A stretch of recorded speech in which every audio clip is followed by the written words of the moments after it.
Bonjour tout le monde. S'il y en a qui ne m'ont jamais rencontré, c'est un honneur de vous recevoir aujourd'hui dans ce bel espace-là qu'on va co-créer, Manon et moi.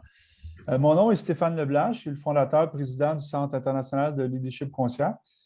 J'ai créé cette organisation-là en 2017, après de nombreuses années dans les affaires comme cadre supérieur, pour créer des espaces transformationnels et contribuer à l'élévation de conscience dans les organisations puis dans le leadership. Dans mon voyage, j'ai le privilège, l'honneur de rencontrer des gens vraiment inspirants. Donc, j'ai rencontré Manon il y a probablement 3 ans maintenant, 3, 4 ans. Mhm. Et Manon, c'est une amie, c'est une personne qui m'inspire beaucoup. Puis aujourd'hui, je l'ai invitée à venir jaser avec moi de leadership créatif. On va surtout jaser de créativité, mais de l'impact que ça peut avoir dans le leadership. Donc, juste vous présenter Manon pour ceux qui ne la connaissent pas. Manon, elle est l'auteure du livre Créer le meilleur de soi et le carnet Cultiver une vie inspirée. Elle est coach en créativité et en psychologie positive, donc une coach certifiée. Elle est aussi la fondatrice de M comme Muse, une organisation qu'elle a fondée il y a plus de 10 ans maintenant, pour accompagner les gens pour créer une vie à leur image, une vie pleine de sens, une vie riche. Et Manon travaille avec des gens de tous les domaines qui viennent des organisations ou qui viennent au niveau personnel. J'ai eu la chance de l'inviter à faire plusieurs ateliers avec moi. Puis, moi, j'ai bénéficié de ses conseils pour développer ma propre créativité. Donc, aujourd'hui, Manon, on va parler de leadership créatif. Donc, bonjour Manon et bienvenue. Merci pour l'invitation, Stéphane. Merci à tout le monde d'être là. Et moi, j'arrive les mains vides, le cœur ouvert. Je, plus ça va, plus j'avance dans la vie et plus je me rends compte que d'ouvrir encore et encore plus, puis de dire hey, je sais rien, je ne sais rien, je veux tout apprendre. Fait qu'aujourd'hui, là, j'ai juste envie de venir me poser avec vous, de danser avec toi, avec tes questions, mais j'ai pas la prétention de connaître c'est quoi le leadership créatif et tout ça, mais plutôt de dire, OK, ben, voici moi, ma vision des choses peut-être, selon tes questions, mais vraiment, tu sais, pour moi, ça, à travers les 10 dernières années, ça a été un grand dépouillement dans ma recherche, dans mes expériences, dans qui je suis. Fait que je suis disponible là, aujourd'hui, à l'expérience, à co-créer avec tout le monde qui est ici, qui ont plein de choses aussi à partager sur ça. Merci, Stéphane. Merci Manon. Et juste pour les gens qui sont avec nous, quand Manon et moi, on fait des choses comme ça, on ne sait jamais vraiment exactement ce qui va se passer parce qu'on s'en vient danser. Donc, on va se laisser inspirer par ce qui va remonter. Manon, j'aimerais peut-être commencer par est-ce qu'on peut définir c'est quoi c'est la créativité? Ben, il y a quand même plusieurs définitions de ça, puis je pense que ça peut varier quand même d'une personne à l'autre. Mais pour moi, je le vois plutôt en image, tu sais, d'une lumière qui entre en contact avec un prisme qui va après ça rediffuser la lumière d'une façon qui est unique. Fait qu'on est tous et toutes des petits prismes tu sais, qui captent la lumière, puis elle se... Ouf! Fait que c'est... je pense que c'est Pascal qui parlait de la cuisine tantôt. Ben, Pascal, quand elle est dans la cuisine, ça s'exprime d'une façon qui a une saveur qui est unique selon ce qu'elle fait. Puis quelqu'un d'autre, ou toi, Stéphane, t'es dans la cuisine, c'est autre chose. Fait que pour moi, c'est l'acte de vivre et de se laisser traverser par la vie, puis de transformer la matière sous toutes ses formes, à commencer par qui on est et au contact de soi puis des autres. C'est pour moi, c'est ça la créativité pure et simple. Ensuite, ben, on peut amener ça plus loin, on peut jouer à, à créer quelque chose de nouveau, à transformer, à réparer, mais tout ça, c'est être humain, dans le fond. Hmm. Tu as dit un peu un canal, hein. C'est moi qui ai choisi de l'entendre, mais c'est un peu un canal pour l'expression de quelque chose. Quand tu parles de prisme, la lumière rentre, puis il y a quelque chose qui sort, mais c'est particulier à chacun de nous parce qu'on n'a pas la même, dans notre prisme, on n'a pas la même forme. Euh, Manon, avant de faire M-Commus, ça fait plusieurs années maintenant que tu fais ça, tu as travaillé toi aussi, j'appelle ça dans le programme sociétaire, dans les grandes organisations. Tu étais en communication, je crois. Ça fait longtemps maintenant, mais tu as sûrement eu des joies, tu as sûrement eu des souffrances aussi dans les organisations, comme on en a tous. Pourquoi la créativité ou le leadership créatif, ça serait important selon toi? Ben, tu sais, dans la créativité, en tout cas, de la façon que moi je l'aborde dans ma propre pratique, c'est d'arriver les mains vides, d'être en ouverture par rapport à ce qui est présent sur ma table de travail, puis de faire avec ça, de me laisser surprendre par là où ça peut me mener. Fait que la même chose au travail, en tant que coéquipier, que collègue, d'avoir cette ouverture-là, puis tu sais, ce qui est présent à notre table de création, ben, c'est dans les meetings, c'est dans les choses qu'on a à faire. Puis, tu sais, c'est la première phase, c'est l'acceptation. Voilà, c'est ça qui est ça, c'est ce avec quoi je dois travailler aujourd'hui, qui avec, avec qui je dois collaborer aussi. Puis c'est dans cette posture-là intérieure d'ouverture, puis de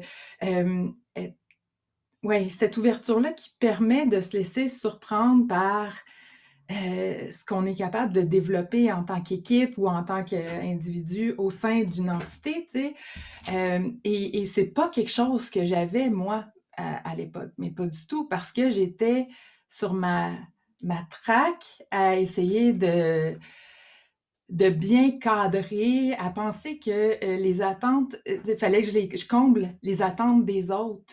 J'étais une bonne élève, j'étais une bonne participante dans les équipes, mais euh, ce que je nomme là, je sais que c'était pas prêt encore. J'étais trop pris dans la peur, puis il n'y avait pas de place justement pour que je me laisse surprendre. C'est comme je voulais tout le contraire. Je veux pas me laisser surprendre, je veux être sûre de, tu sais, tout est en ordre, tout est bien. Euh, mais avec le chemin parcouru, je me rends compte que cette détente-là, cette ouverture-là me permet d'entrer en contact avec le meilleur de moi, avec quelque chose, avec un supplément, un supplément de couleur, un supplément d'âme, que au contact des autres me permet d'aller plus loin. Puis je le vois tellement, tu sais, dans ma pratique d'accompagnement individuel, il y a des gens de tous les milieux, tu sais, que j'accompagne, puis ce qui revient constamment, puis ça me jette à terre, ça me soulève, il y a fait des feux d'artifice à chaque fois que je l'entends, c'est quand j'arrive sur un lieu de travail, là, ça c'est mes clients qui me disent ça, quand j'arrive là, puis euh, je fais confiance à l'expérience des autres, je me fais confiance à toute mon expérience, puis on se met à co-créer. Quand je m'enlève de l'agenda que j'avais planifié au quart de tour, on arrive à des résultats qui sont bien au-delà de ce qu'on avait imaginé. Tu sais, ça amène encore plus loin. Fait qu'il y a cette notion-là de tu te prépares, tu sais, il faut être intelligent, là, c'est sûr, mais quand tu arrives au contact de cette synergie-là d'équipe, c'est hallucinant, tu sais, ce qui se passe, c'est la magie. Puis la magie de la création, de la créativité vient avec cette confiance-là qui est de plus en plus solide, inébranlable, tu sais, que ben, il y a quelque chose de plus grand que le petit moi qui est à l'œuvre. Fait qu'on a accès au meilleur de soi. Je fais confiance au meilleur de moi, je fais confiance au meilleur de toi, puis allons, créons, voir jusqu'où ça nous mène. Puis, et ça, c'est dans plein de milieux, plein de milieux dont tu sais, j'entends les témoignages comme ça. Fait que je trouve ça extrêmement enrichissant, tu sais, de dire, ah ouais, ça, je pense que c'est possible. Peu importe le milieu, là, il y a cette notion-là de confiance qui vient avec la création, l'élan créateur. C'est vraiment beau comment tu le dis, Manon, parce que souvent dans les organisations, on est beaucoup dans le cérébral, les processus, les graphiques, les livrables, les échéances. Mais tu sais, le COVID nous a montré qu'on ne sait pas trop ce qui va se passer hein, dans une semaine, dans un mois. On se fait constamment bombarder de nouvelles informations, de nouveaux défis, de nouveaux concurrents. Puis à un moment donné, il faut se réinventer. Tu sais. Puis on ne se réinvente pas toujours dans les processus. Oui, ça en prend des processus, oui, ça en prend des livrables. Et ce que j'entendais, moi, dans mon langage, quand tu parlais, c'est peut-être toucher un peu le cœur des gens, toucher une autre forme d'intelligence que juste le cerveau. Tu sais, une intelligence qu'on avait accès, qu'on était plus petit, que plusieurs d'entre nous, on a appris à mettre de côté. Tu sais. On a appris à aller vraiment dans le cérébral. Je pense que tu as fait ça toi aussi pendant quelques années avant de retrouver avec un processus plus artistique, créatif. Donc, quelqu'un qui dit, ben Manon, j'aimerais ça commencer à développer ma créativité, mais on commence où? On commence où? Parce que certains d'entre nous, on a eu peut-être certaines frustrations par rapport à la créativité quand on était jeune. Moi, j'en ai eu beaucoup là, à l'école. Juste avant de toucher à la créativité, là, je t'écoute puis je me dis, ah oui, c'est vrai, tu sais, la créativité faisait partie de ma vie et j'étais très cartésienne, je le suis encore au travail, mais il n'y avait pas de pont entre les deux. C'était pas des vases communicants, c'était des silos. C'était, OK, je suis chez nous, je crée, je suis au travail, c'est ça, tu sais.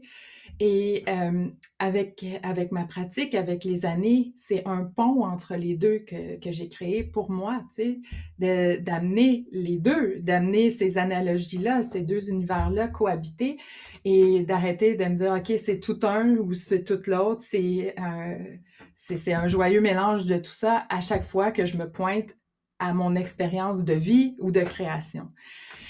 Maintenant, pour ce qui est de la création, je sais par expérience, puis tu sais, on a toutes nos expériences qui sont différentes d'une personne à l'autre, tu sais, ça c'est évidemment, mais je vais vous partager un peu, moi, ce que j'ai vécu, si ça peut vous inspirer ou vous reconnaître là-dedans, mais pendant une bonne partie de ma vie, de l'enfance à l'adolescence, créer, c'était, je sais pas, normal.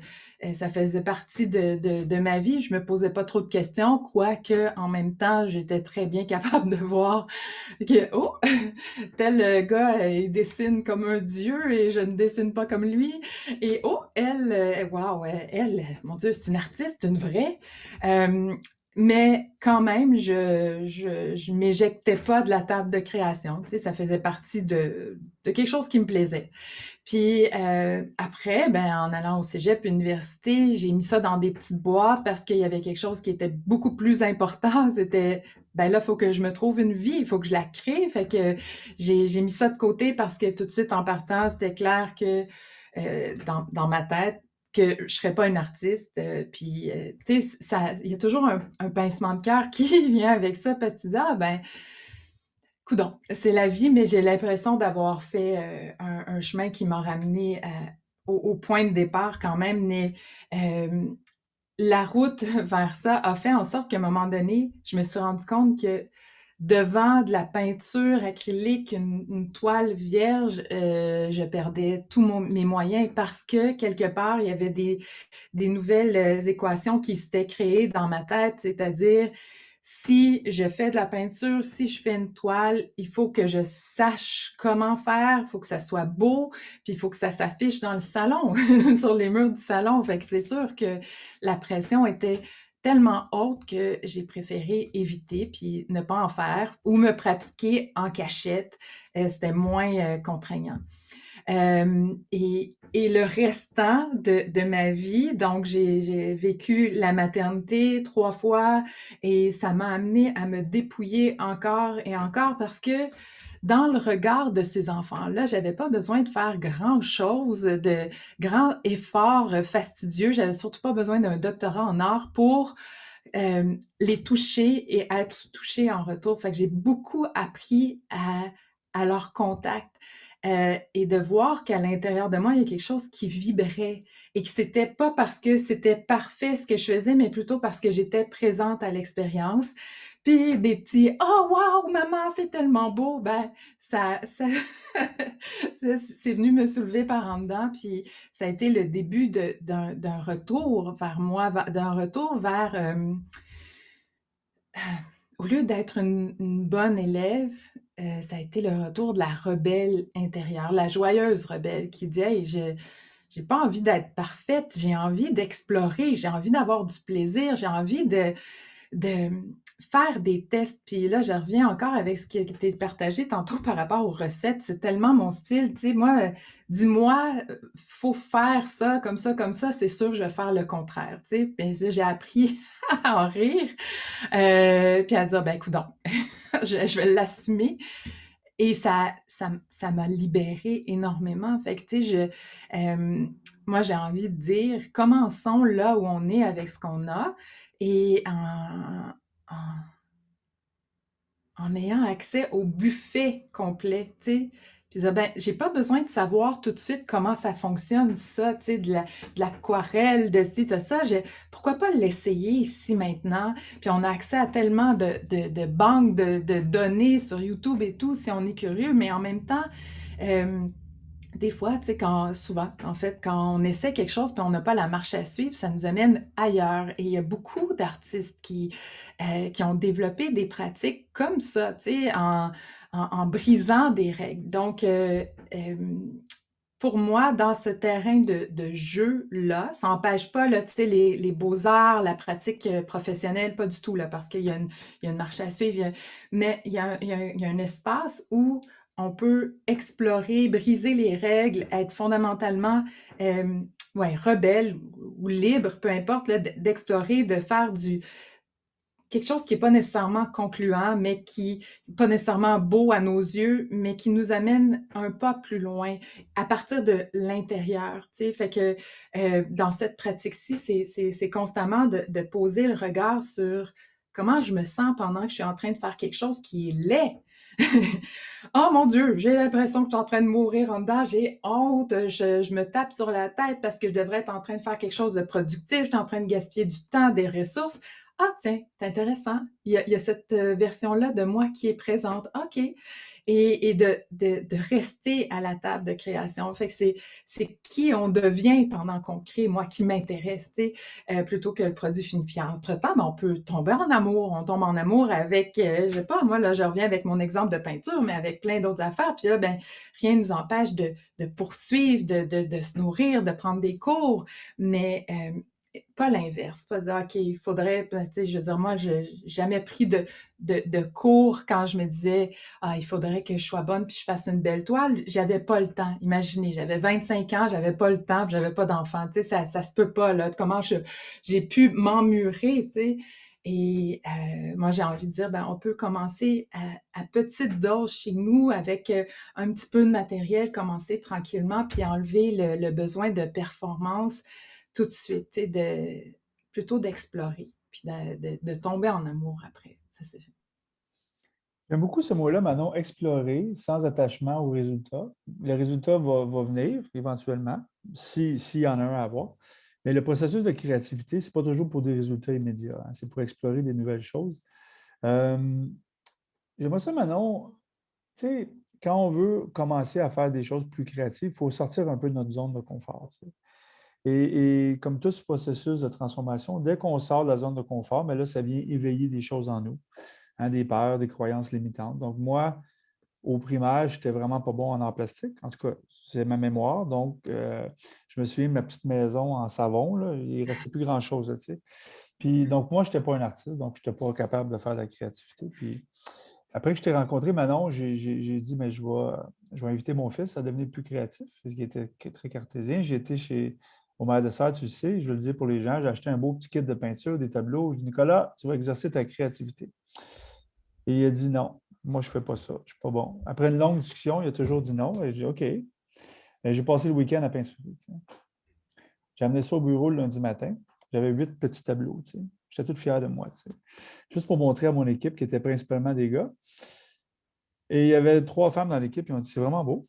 Est-ce que je peux avoir ce tableau-là pour mon bureau? Puis on a tous pris un, j'étais tout fier. Puis les gars ont dit mais moi, je ne serais jamais capable de faire ça. Ben, j'ai dit moi non plus, vendredi, avant de commencer, je n'étais pas capable. Puis là, mais c'est assez beau pour qu'il y en ait une qui veut l'avoir dans son bureau. C'était pas un Renoir, là, mais c'était quand même cute. Tu sais. Donc, quels sont les blocages qu'on fait face quand on dit ben, je commence à exercer ma créativité? Puis ça peut être vrai dans la créativité pratique, mais ça se traduit aussi dans le milieu du travail. Premièrement, je trouve ça tellement beau à chaque fois quand tu m'en parles de ça. Tu sais, tu voulais que ton fils développe sa créativité, il a dit non, puis là, toi, tu l'as fait. Tu sais, puis Mm. en tant qu'adulte, tu sais, on incarne un exemple. Là. Fait que moi, c'est ça, c'est pour moi, c'est quelque chose qui me touche beaucoup. On n'a pas à prêcher ou à vouloir convertir qui que ce soit. Tu sais, on a Mm. tellement toute notre façon d'exprimer notre créativité. Que quand nous, on l'embrasse pour nous-mêmes, à notre façon, ben ça donne ça ouvre des portes ou ça donne la permission pour ceux qui nous côtoient, tu sais, de le faire. Moi, mon père, sa passion, c'est le bois, c'est la mécanique, c'est la construction, puis il est contagieux, ses yeux brillent, il y a de l'énergie, il y a de la misère à dormir, en fait, tu sais, puis il faut qu'il se lève parce que là, ça bouge trop dans sa tête, il faut qu'il règle ses problèmes, il est en mode création quasiment tout le temps, puis ça m'a toujours inspirée, tu sais, mais s'il m'avait dit, ben Manon, tu sais, viens construire avec moi, c'est pas ma tasse de thé, tu sais. Et que ça, c'est vraiment important pour moi, tu sais, d'être qui on est à notre façon. Puis moi, ce que je remarque, c'est quand moi, je suis en train de créer, puis tu sais, quand les enfants étaient petits, c'est la même chose. Chacun allait vers ce qui l'interpellait à sa façon, tu sais, des Legos, de la danse, peu importe, mon chum, la musique et tout. Puis chacun était heureux, fait que, tu sais, la créativité, ça s'exprime de tellement, tellement de façons. Maintenant, attends, ta question c'était, oui, les blocages hein, qu'on peut rencontrer. Peu importe que ce soit la création là ou la création des nouvelles idées, la première affaire que j'ai envie de dire, c'est on peut tellement se mettre de pression, tu sais. On a juste à se tourner vers la philosophie Kaizen, donc les petits pas, l'art de se poser des petites questions pour éviter de vraiment activer la réponse de fight or flight or freeze dans notre vie, donc de combattre, de fuir ou de complètement figer sur place parce que, et boy, il faudrait qu'on trouve la solution, puis on fige là, alors voyons, de se réapproprier la possibilité d'aller à petits pas, à petites questions. Et c'est là où on retrouve un peu plus d'espace à l'intérieur de nous pour connecter avec des élans créateurs. Fait que, tu sais, en entreprise, si on vous demandait de sortir vos meilleures idées pour améliorer un processus, tu sais, une chaîne de montage ou un processus d'entreprise, peu importe dans quel domaine, puis qu'on vous donne un gros montant pour vos bonnes idées, ben fort à parier que ouf, la pression monte, puis tu te dis, oh mon Dieu, est-ce que mon idée, elle vaut autant, tu sais? Est-ce que ça vaut la peine que je nomme ça? Ah non, attends une minute, je vais en chercher une, elle va être meilleure, tu sais? Versus inciter les gens à partager toutes leurs petites idées, là, tu sais, même s'ils pensent que c'est anodin, comme ça, ben on se ramasse avec plein de bonnes petites idées qu'on peut mettre à contribution et améliorer notre productivité, par exemple. Alors, c'est la même chose quand on commence pour la création, la créativité, d'y aller à petite échelle. Combien de personnes vont dire, ah, je suis allée m'équiper, là, j'ai dépensé une fortune, et là, plouf, plus rien. Ah, j'ai attendu là d'avoir ma pièce, là, la pièce est là, la pièce que tout le monde rêve pour aller créer, puis plus rien. La pression est trop grande.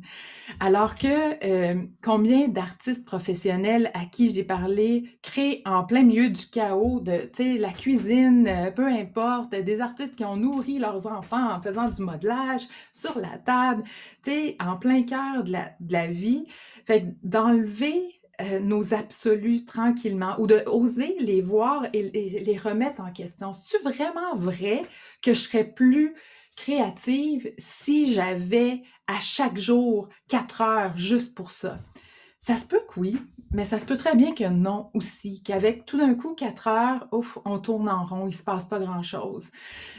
Alors que à côté, il y a quelqu'un d'autre qui a comme un 15 minutes par jour pour écrire, puis à 15 minutes, à coup de 15 minutes par jour, écrit, et pour finalement faire un roman en bout d'année, tu sais. Fait que oser comme fragmenter ces armures-là dans lesquelles on se met encore et encore. J'ai pas de temps, j'ai pas de talent, j'ai pas d'espace, j'ai pas de matériel, je connais pas ça. C'est de la bullshit. M'excuse, mais c'est pas vrai. C'est pas des vrais empêchements.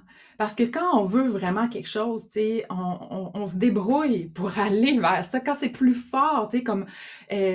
donc, c'est pas une vérité absolue que le manque d'expérience, l'âge, le manque de talent, je m'excuse, c'est tellement faux, là, parce qu'il y a des artistes professionnels que si on prend ces œuvres-là, puis on les montre à quelqu'un, puis ça, c'est un artiste professionnel, dit, ah oui, ben oui, je comprends. Mais si on prenait la même affaire, puis on dit, mais c'est toi qui l'as créé, ah, c'est laid, tu sais. Donc, tout est relatif là-dedans. Fait que, il y a beaucoup d'absolus à oser remettre en question. Et ça, pour moi, là, je trouve ça hyper stimulant. Quand je frappe mes murs intérieurs, puis dire, ah ouais, c'est-tu vraiment vrai, Manon, que parce que tu es dans telle situation, tu peux pas prendre le temps d'écrire ou de créer? Est-ce que c'est vraiment vrai? Intérieurement, il y a une partie de moi qui dit, ah oui, c'est vrai. Puis une autre partie qui dit, ah, et si on met le doute? Et si on commençait par un petit truc, je commencerais par quoi? Je ferais quoi? Et là, je viens de donner une tâche à mon cerveau, à mon mental qui dit, ah, on m'a posé une question, là. Fait qu'on va essayer d'y aller. Et toujours, je trouve une petite façon de contourner, mais de revenir, puis d'honorer, puis d'enlever nos tout ou rien. Tu sais, c'est tout ou rien. Ça me prendrait une semaine complète, je ne l'ai pas, donc je fais rien. Versus respirer à coup de 15 minutes. Et c'est pas vrai qu'on peut pas faire grand-chose en 15 minutes, par exemple. C'est faux, là. Vraiment, là, de pouvoir s'offrir ces moments-là de concentration, là, c'est là où on devient un peu plus comme un laser plutôt qu'une une lampe de poche, là, tu sais. On se recentre. Donc, je sais pas si j'ai bien répondu à ta question. Ben, toutes les réponses sont bonnes. Ça me faisait penser beaucoup à... Moi, j'ai expérimenté dans mon ancien travail, dans les grandes entreprises, la production à la japonaise, là, tu sais. Puis une des choses que j'avais appris quand j'ai visité le Japon, c'est eux, ils ont un concept fail fast, échoue rapidement. Donc, prends une idée, va sur le plancher de production, essaye-la, ça ne fonctionne pas, mais là, améliore-la, améliore-la, améliore-la. Nous, notre approche, en tout cas dans les organisations où je travaillais, c'est on travaillait très, très, très longtemps sur une affaire, puis après ça, on allait l'essayer, puis ça ne marchait pas. Mais on avait passé un an, tu sais, à... Donc, on se privait de la pratique, tu sais, des bénéfices qui pourraient arriver avec ça. Tu sais, Manon, une des choses que je t'ai entendu parler dans des webinaires ou dans des ateliers pour initier le processus créatif et de ne pas être attaché au résultat final immédiatement, tu appelles ça la matière première. On Ouais. s'installe puis on fait de la matière première. Peux-tu nous en parler? Parce que c'est un peu, ça résonnait quand tu disais tantôt, bien, on va écrire des choses. Je ne suis pas en train d'écrire un roman, là, mais j'écris des choses qui m'inspirent ou je produis quelque chose au niveau artistique, sans attachement que ça aille dans un musée, là. Parle-nous un peu Hmm. de ça. OK. Pour moi, le concept de matière première revient à m'offrir un espace de jeu, d'exploration et de détachement par rapport au produit final. Fait que de me donner des fenêtres où je peux respirer et zéro réfléchir et juste expérimenter ou juste être là. C'est vraiment très brut. Euh, J'en ai fait tantôt d'ailleurs, juste pour comme canaliser mon énergie puis atterrir avant d'arriver avec vous. Fait que, exemple, là, je vais vous donner des exemples dans la matière, mais essayez de voir comment vous, ça s'exprime dans votre vie, le concept de matière première. Donc, je mets des feuilles, mais n'importe quelle sorte de feuilles de papier et même des trucs sur lesquels il y a déjà quelque chose d'imprimé qui est dans le bac à recyclage, je m'en fous. De pouvoir avoir accès à toutes ces feuilles-là et de pouvoir jouer, mettre de la peinture là-dessus, gribouiller avec un crayon, rajouter de l'encre, coller quelque chose, juste pour voir qu'est-ce qui est là, tu sais, puis même sans coller, là, juste jouer avec la matière, avec ce qui est là, laisser sécher ça, en refaire d'autres et être complètement immergé dans le processus. Et ça, je m'attache pas, là. Il y a des choses que je trouve comme totalement affreuses, inconfortables intérieurement. Et pourtant, je les jette pas, tu sais. Puis je sais qu'il y a plusieurs artistes qui font la même chose. De mettre ça dans un tiroir. Et dans ça, c'est une phase d'exploration, de liberté, sans avoir de plan en tête nécessairement. Puis des fois, oui, on veut tester quelque chose volontairement. Mais ces feuilles-là, pour moi, après, me servent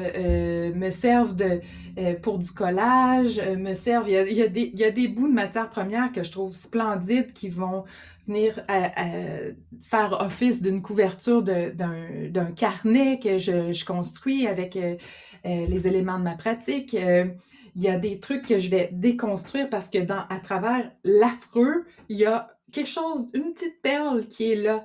Mais surtout, surtout, surtout, c'est d'être là, d'avoir cet espace-là où je joue parce que j'ai encore, puis je pense que ça va être même comme ça toujours, il y a quand même à l'intérieur de moi cette posture-là de bonne fille qui voulait bien faire les choses, puis qui parfois va me dire, ben là, Manon, j'aimerais ça faire quelque chose de beau. Tu sais, comme l'autre fois, c'était satisfaisant, là, j'aimerais ça qu'on fasse ça. Oui, je te comprends, mais on n'a pas beaucoup de temps aujourd'hui, ou je suis fatiguée, j'ai pas l'énergie, ou j'ai pas la place en ce moment. Fait que, on peut-tu juste jouer? Ou j'avais envie de faire autre chose. Puis cette partie-là est rigide, puis elle est pas contente. Mais j'ai appris à l'inviter à rester, à venir jouer avec moi, avec la petite fille qui m'habite. Fait que dans ce temps-là, je mets la musique encore plus forte, puis je me lève, puis je danse, puis pour faire l'expérience de cette liberté-là sans devoir m'attacher au résultat. Parce que je pense qu'il y a comme une petite partie qui est humaine là-dedans de dire, ouais, mais c'est satisfaisant quand c'est satisfaisant, tu sais. Et puis après ça, ben, ça m'apprend à tout se transforme. Même l'affaire la plus affreuse que j'ai osé laisser émerger devant mes yeux peut devenir un nouveau fond sur lequel je vais venir ajouter quelque chose puis l'amener complètement ailleurs. Et là, j'apprends que même quand il y a des choses qui ne sont pas concluantes, qui sont vraiment inconfortables, que je ne voudrais pas qu'ils existent, je suis capable, moi, là, de l'amener ailleurs puis de transformer ça. Et non seulement ça, mais en acceptant de l'amener plus loin, à partir de quelque chose qui existait déjà, qui n'était pas beau, ben ça donne de la profondeur à ce que je suis en train de faire. Donc, même nos élans créateurs, même en entreprise, là, dans nos projets, il y a des choses qu'on fait qui ne sont pas concluantes, qui ne sont pas belles, mais qui donnent au final de la profondeur à ce qu'on offre, à qui on est.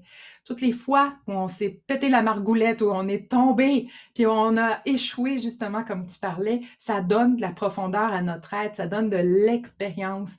Fait que c'est ça qu'on vit quand on fait de la matière première. Il y a des fois où on joue, puis c'est trippant, c'est concluant, ça donne de la joie, c'est « Yes sir! » Ça fait du bien. Puis il y a d'autres fois, c'est comme « Eh bon sang, c'est comme... » J'ai perdu du temps. Et non, non, non, non. On a pris ce temps-là, on laisse sécher, on donne de la place, on donne du temps à ce qui est inconfortable d'aller sécher. Et puis quand on est prêt, on le ramène. Et moi, j'appelle ça travailler, courber le temps. Fait que travailler avec différentes versions de nous. Il y a des fois où la version présente de moi a juste le goût de découper des images ou découper des mots. J'ai juste le goût de faire ça. Ben, je sais que c'est assez. Je suis en train de faire de la matière première qu'une version future de moi saura bien prendre et amener plus loin. Puis elle va être contente, cette version future-là, de moi, de dire « Hey, merci Manon du passé d'avoir découpé tous ces mots-là. J'ai pas à le faire aujourd'hui, puis là, je peux aller plus loin. » La même chose avec la matière première, avec des feuilles de couleurs. Ben ça, il y a une version passée de moi qui l'a fait, qui peut venir me parler aujourd'hui et dire « Oh, wow! Hey, merci Manon du passé, je prends ça, je prends le bâton de relais puis j'avance ça. » Et ça aussi, c'est super important pour moi parce que ça veut dire que la Manon du présent a pas à se sentir mal de pas amener quelque chose jusqu'au bout, mais elle l'amène jusqu'à où elle peut l'amener aujourd'hui, laisser ça décanter, puis il y a une version future qui saura bien le prendre dans le temps comme dans le temps, puis l'amener un peu plus loin. Fait que ça m'habite dans toutes les sphères de ma vie, tu sais, et j'essaie de collaborer, de co-créer avec des versions passées de moi et futures de moi, mais toujours au présent. C'est beau, Manon. Merci, merci. Je voyais tes dessins, ça me faisait penser à quelque chose que je vais dire après que tu as répondu à la prochaine question. Intuitivement, Manon, si on veut, comme leader, créer un environnement au travail où il y a plus de créativité qui peut s'exprimer, qu'est-ce qu'on doit se préoccuper? Qu'est-ce qu'on doit penser pour créer cet espace-là où les gens pourraient peut-être oser créer des choses différentes? La première chose pour moi qui me vient en tête, c'est, puis tu sais, je veux dire, chaque entreprise a sa culture, a ses façons de faire, sa réalité, bien entendu, mais je pense qu'en tant qu'individu, d'abord et avant tout, c'est en notre responsabilité d'essayer de créer le calme à l'intérieur de nous à notre façon. Il y a différentes façons de pouvoir accéder à ce calme-là. Et c'est à partir de ce calme-là où on vient se poser au centre qu'on est plus ancré, plus disponible. Fait que j'ai envie de dire que c'est en notre responsabilité d'abord et avant tout en tant qu'être humain, avant même d'arriver dans l'organisation, d'arriver en entreprise, de pouvoir avoir ces outils-là. Puis à la table de le meeting, de pouvoir avoir développé tranquillement une culture de ça. Puis une culture de je sais pas si c'est le bon terme, tu sais, de jeu, mais tu sais, je lisais dans le chat, tu sais, le droit à l'échec, comme tu parlais tantôt, ben, ça, tu sais, de ramener euh, notre façon de voir la performance en d'autres termes, tu sais, donc de pouvoir abaisser ces absolus-là qui créent souvent des climats de tension, de peur, et puis de pouvoir petite équipe, tu sais, ça commence petite équipe par petite équipe et de jamais douter du pouvoir de contagion que ça peut avoir, tu sais, sur l'équipe d'à côté et tout ça, tu sais, de faire un peu comme ce qu'on disait par rapport aux parents, par rapport aux enfants, tu sais, d'incarner d'abord avant tout ce qu'on souhaite. Puis je pense pas que c'est un vœu pieux, tu sais, je sais que ça se change pas nécessairement comme ça, tu sais, en quelques semaines, là, tu sais, une culture d'entreprise, mais moi, j'entends plein de gens me parler d'entreprises que je connaissais qui maintenant ont vraiment évolué et qui placent le bien-être de l'employé au cœur de leurs préoccupations, tu sais, fait que j'ose espérer que... Et c'est là où ça nous donne accès au meilleur de soi. Puis quand on a le ventre détendu, on se sent en confiance, en sécurité, que même si on dit quelque chose qui peut avoir l'air complètement fou, qu'on ne se fera pas pointer du doigt, ben c'est là où on a accès aux meilleures idées, tu sais, qu'on peut faire mijoter notre recette, là, tout le monde ensemble. Qu'est-ce que tu en penses, Stéphane? Et moi, je suis absolument d'accord. Tu sais, Mathieu disait dans le chat, la créativité, il y a différentes formes. Il n'y a pas seulement le format artistique. Euh, Moi, j'ai fait plusieurs transformations comme cadre là, que j'ai dirigé dans le passé. Et le succès qu'on a créé, c'est créer l'espace de tout réinventer. Tu sais. Et pour réinventer, mais il faut avoir le droit de faire des erreurs. Donc, moi, j'avais dit à mon équipe de superviseurs, de gestionnaires, mais moi, je vais tout prendre le blâme qui vient d'ailleurs, là, mais essayer des choses nouvelles parce que ça fait 10 ans qu'on ne performe pas, donc il faut se réinventer. Et je voulais amener un élément, maintenant, je ne pense pas que je te l'ai déjà dit. Il y a quelques années, j'ai été invité à aller chez GE. GE a une grosse académie de leadership à New York, puis il m'avait invité là, parmi d'autres personnes. Et sur 4 jours de leadership, il y avait des professeurs d'Harvard, des grands, tu sais, les grands sages, mais il y avait une journée qui était sur la créativité, une demi-journée sur la musique, une demi-journée sur l'art. Et il avait fait ça simple avec de l'encre dans l'eau. Puis tu aurais dû voir tous ces vice-présidents-là, toutes ces personnes-là avec des gros titres, là, comment ils s'amusaient. Je vais en faire un autre pour mon petit-fils.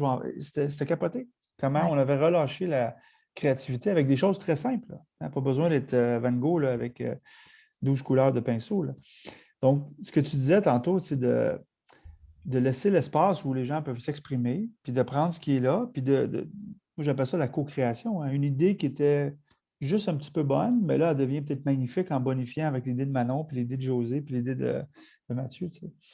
Fait que c'est, tu sais, je pense que, tu sais sûrement, Google a déclaré que la caractéristique de leadership numéro un, la plus importante, c'est de créer une culture qui est sécuritaire psychologiquement, Mm. un environnement de travail. Donc ça veut dire qu'on peut s'exprimer, là.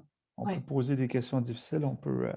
Exact. on peut Manon, il reste 15 minutes. J'aimerais ça, on a beaucoup de gens avec nous, peut-être ouvrir la parole à ces gens-là, voir qui échangent avec nous, qui posent des questions, qui commentent. Qu'est-ce que ça te tente, Manon? Ça te tente-tu? Ben oui, certain. Oui, oui, Parfait. oui, Donc, oui. je vous inviterai tous ceux qui sont avec nous à interagir avec nous, poser une question, donner un commentaire s'il y a des choses qui résonnent avec vous, de prendre la parole, simplement vous enlever du mode muet et de nous poser votre question ou de nous partager votre commentaire. Il y a des belles réponses dans le chat. Merci à tout le monde sur votre réalité en entreprise et tout, là. Parce que, tu sais, je veux dire, ça serait trop simpliste de dire, ah ben voici la clé, voici, pas du tout, mais euh, pour moi, là, c'est important, tu sais, qu'on prenne contact avec ce qui nous nourrit fondamentalement et de décloisonner, tu sais, notre vie parce qu'on amène qui on est partout, tu sais. Fait que de voir qu'est-ce qui nous nourrit fondamentalement, puis d'aller le faire. Puis tu sais, là, c'est le printemps, ben moi, je, juste préparer le terrain, là, racler, couper des branches, j'avais le sourire jusque-là, tu sais, je pouvais pas, j'aurais pas voulu être ailleurs. Il n'y a pas une réponse. Mais plutôt de voir qu'est-ce qui nous fait vibrer ici, puis d'aller le faire, puis d'oser se sortir un peu de notre zone de confort après aussi, dire, hey, et si j'essayais ça? Et si enfin je m'assoyais, là je m'inclus là-dedans, je prenais le temps de m'asseoir avec ma caméra, là, puis de lire le guide, là, ça irait-tu bien, tu sais, je pourrais-tu essayer des nouvelles photos? Et ça devient une expérience qui est tangible, qui fait en sorte que j'arrive, je débute ma semaine de travail et je suis nourrie dans mon expérience, puis je le ramène tout le temps dans le corps parce que c'est là que ça se passe, tu sais. Quand on vit quelque chose qui est cohérent avec nos valeurs, avec ce qui nous élève intérieurement, ben c'est ici que ça se passe, pas là. Tu sais, puis pas que ça démonise la tête, pas du tout, du tout. La tête, elle, a fait juste dire ah, merci, tu sais, il y a une autre centrale énergétique qui prend le relais, puis ça fait du bien. Puis après ça, on ramène ça au travail, puis ça devient, euh, ça, ça transforme tranquillement notre posture intérieure parce qu'on se nourrit de ces expériences-là où ça goûte bon, où on essayait des nouvelles affaires, puis ça crée des métaphores, ça crée des analogies qu'on peut amener après ça en entreprise, tu sais, c'est fou, là. Comment je m'y suis pris pour régler mon problème là, tu sais, d'arbre qui allait tomber sur ma maison, c'est intéressant. C'est vraiment intéressant. Ça vient stimuler l'élan créateur à l'intérieur de nous, puis d'être capable de l'amener ensuite. Il n'y a pas euh, de trop petite expérience dans notre quotidien. Il y a ça aussi, là, tu sais, la créativité, c'est dans les petits faits du quotidien à partir du moment où on y accorde une importance, puis on y accorde notre attention, puis une valeur aussi de remarquer ce qu'on fait, de remarquer ce qui nous fait du bien, puis de le faire encore plus, ben on vient se nourrir. Mais ensuite, d'amener ça à notre table de travail, puis dire comment comment j'ai réussi telle chose, tu sais, ça a été quoi les facteurs, comment je pourrais l'amener là, ça c'est de la créativité pure là, de se poser ces questions-là, tu sais, les compétences transversales entre la cuisine puis le bureau, fait que là, j'ai pris l'espace, là, mais oui, on ouvre la place, il y en a qui ont des questions ou des... Oui, je vais partager maintenant. Il y a quelqu'un qui parlait tantôt de Vision Board. Euh, tu sais, des fois, dans le monde du travail traditionnel, j'ai travaillé dans les organisations manufacturières, donc très traditionnelles, un monde d'ingénieurs souvent, un monde d'hommes, d'oser faire des choses différemment. Tu sais. À chaque fois que j'étais responsable d'une nouvelle équipe de direction, on prenait 2 jours de retraite et on ne parlait pas vraiment des affaires. On bâtissait l'équipe. Tu sais. Puis j'ai fait faire des vision boards, j'ai fait faire des dessins, dessiner la vision. C'est fou de voir les gens, des hommes comme des femmes, avoir du fun à faire ça. J'ai vu des hommes de 50 ans se lever puis présenter leur vision board, comment ils voulaient vivre les 10 prochaines années de leur vie, puis d'être ému que c'est la première fois en 20 ans qu'on leur permettait de parler d'eux. On leur permettait de parler d'eux. Puis l'impact que ça a sur la dynamique d'équipe après est fantastique. Et c'est très simple. Un vision board, maintenant, tu pourrais m'enseigner comment le faire, mais je veux dire, c'est simple. On prend des magazines, j'ai appris ça de toi, puis on y va. Là, tu sais. Fait que je pense qu'il y a un grand besoin d'exprimer ça. Puis moi, je fais le lien aussi, ça se traduit après. Quand on essaie de réinventer les affaires, qu'on essaie de tout ce processus-là qu'on a mis à faire des choses aussi simples que ça, ça a un impact direct sur notre capacité de réinventer notre façon de faire des affaires. Mhm. Ouais, puis, ben, tu sais, en tout cas, je souhaite à chacun de pouvoir rencontrer des leaders comme toi, tu sais, qui ouvrent ces portes-là, qui ouvrent la porte à parler de vulnérabilité, de cœur, de souhait, de rêve. Moi, je me rappelle le dernier emploi, tu sais, que j'avais, il y avait comme un climat de peur qui était entretenu, tu sais, pour la haute direction. Il fallait avoir peur. Watch out, tu sais, marche les Mm. fesses serrées. Fait que j'étais impressionnée et là, il fallait que j'organise une séance photo pour tous les cadres, tu sais, dans le fond. Fait qu'il fallait que j'aille chercher chaque vice-président puis dire, ben, on va aller vous faire prendre en photo. Et là, ah mon Dieu, j'y repense puis ça vibre ici, là. Euh, j'ai eu accès à la vulnérabilité de là, c'était tous des hommes, là, de ces hommes-là qui incarnaient à mes yeux, là, j'avais peur d'eux. Et là, les rôles étaient comme inversés. En fait, j'étais celle qui devait rassurer ces hommes-là qui se retrouvaient devant la caméra complètement comme... Ils étaient habillés, là, mais je les sentais comme à nu, dans le fond. Et j'ai trouvé ça beau. J'ai trouvé ça beau de pouvoir voir la, une autre facette de cette personne-là. Puis j'aurais eu envie de dire, hey, j'aimerais ça avoir accès à ça, tu sais, ailleurs, quand on est en meeting, quand... Il me semble que j'aurais envie de donner tout, moi, dans ce temps-là, plutôt qu'à partir de la peur, tu sais. Fait que je nous souhaite à tous et toutes, tu sais, des belles collaborations comme ça qui sont pas ancrées dans la peur, mais plutôt dans, ben, on va dire la vulnérabilité qui nous donne accès après au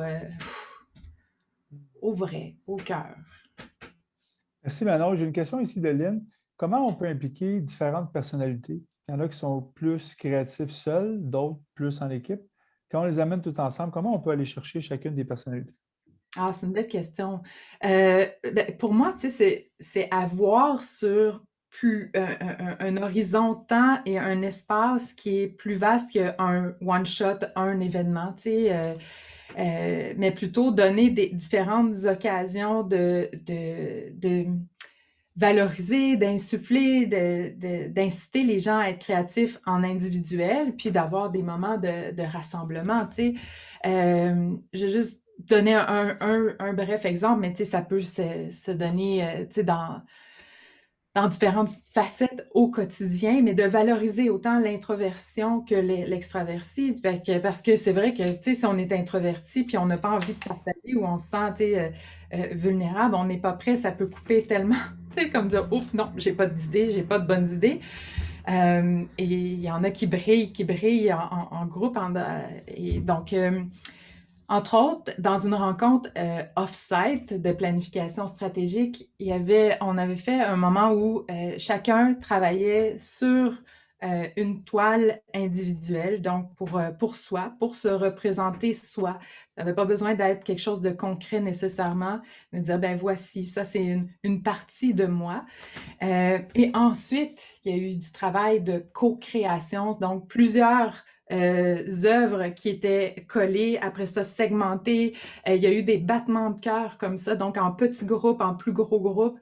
Fait qu'essayer de voir comment on peut y aller en individuel, en petits groupes, en plus grands groupes. Ce qu'on avait remarqué, entre autres, c'est après, quand les gens présentaient leur toile, dire, ben voici, ben ça c'est moi, ça a été hyper touchant. Un peu comme ce que tu disais tantôt, Stéphane, avec les vision boards.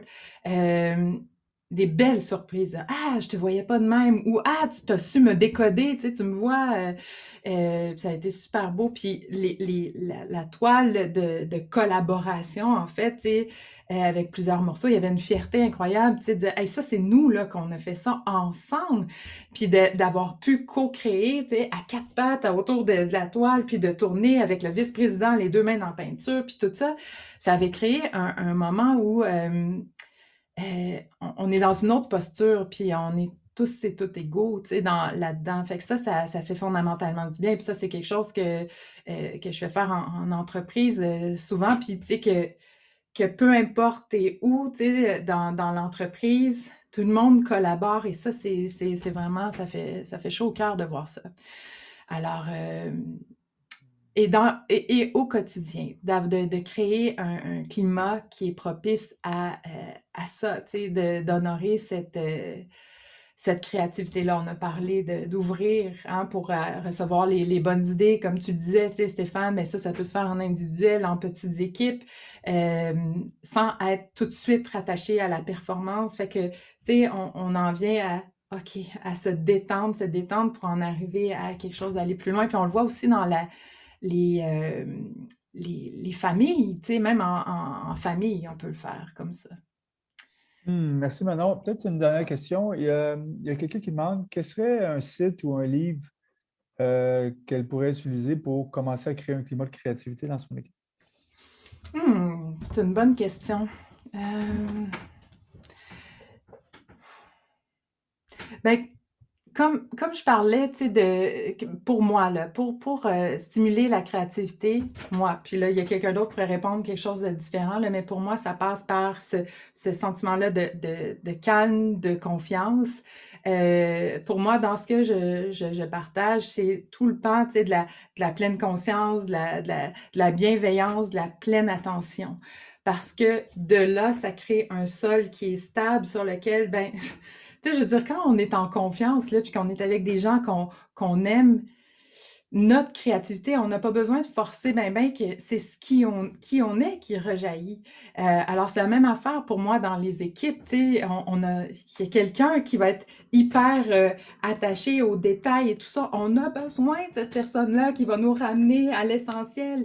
Mais si cette personne-là, elle se sent pas en confiance, elle va peut-être juste se taire. Tu sais. Puis pour moi, ça fait partie aussi de la créativité. Fait que en équipe, on devient un et puis, on a besoin de toutes ces parcelles-là. Fait que pour moi, ce que j'aurais envie de dire, tu sais, j'ai pas un livre à référer, mais plutôt d'aller voir dans ce pan-là pour dire comment, moi, dans mon équipe, je peux instaurer ce climat-là de pleine attention, de le valoriser. Là, c'est pas juste, OK, quelque chose de mécanique, on ferme les yeux, on respire, mais plutôt de se poser vraiment les questions, puis dans notre façon d'interagir, là, tu sais, d'aller plus loin que ça.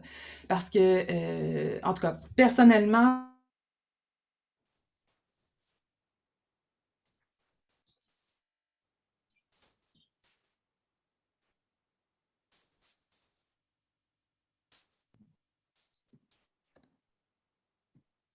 Je pense qu'on a perdu Manon.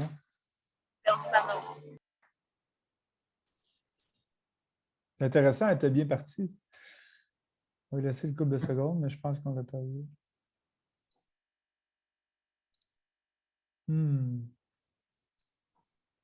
Peut-être qu'elle ne sait pas.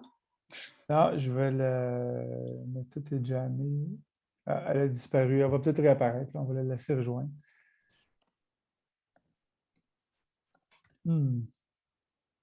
Oui, l'essentiel a été dit. Oui, elle en a dit beaucoup. Donc, ben, je pense que je ne sais pas si Manon va se rejoindre à nous. ah, je suis là, excusez, mon OK. micro n'était même pas allumé. On t'avait perdu, Manon. Oui, j'ai été éjectée, c'est comme pouf. Alors, oui, ben, tu sais, dans la question d'Audrey, tu sais, oui, malheureusement, il y a beaucoup de ça aussi encore en entreprise, c'est de, bah, tu sais, c'est une perte de temps, ou bien, j'ai déjà entendu aussi, ah, mais là, si on fait des toiles en groupe, là, ça va être laid, là, sûrement, là, fait que non, tu sais, on fera pas faire ça, mais je me dis, mon Dieu, c'est triste. Alors, j'ai déjà vu, tu sais, des gens, ben, quand je le dis, tu sais, on commence par soi, puis on l'amène, ben, de continuer à l'incarner, puis à essayer de le faire en parallèle aussi, puis tranquillement, tu sais, de devenir des agents contaminants comme ça. Et moi, tu sais, je pense qu'il faut faire confiance à ça aussi. C'est sûr qu'il y a des choses sur lesquelles on a peu ou pas de contrôle, j'en conviens, mais de commencer par soi. Bien, merci beaucoup, Manon. Merci pour tout ce que tu as partagé dans cette danse-là qu'on a improvisée ensemble, mais qui a beaucoup, beaucoup de sagesse, comme d'habitude, qui a été partagée. Merci à tout le monde qui a choisi d'être avec nous sur l'heure de ce midi. Je vais vous envoyer un courriel avec la vidéo, puis aussi une belle invitation que je vais vous faire en personne. Manon, elle a accepté mon invitation d'être conférencière le 10 juin. On a la 3e édition du sommet Leadership conscient au féminin. Donc, les hommes et les femmes sont bienvenus. Donc, je vais vous envoyer une invitation pour nous joindre. Manon va être là, puis il y a plein d'autres belles personnes comme conférencières qui vont être là avec nous pour partager leur sagesse sur un leadership plus conscient au féminin. Donc, merci beaucoup à tout le monde. Merci Manon. Et je vous souhaite une bonne journée. Oui, merci Stéphane. Merci tout le monde. Bonne journée. Au revoir. Merci. Merci à tous. Merci. Merci.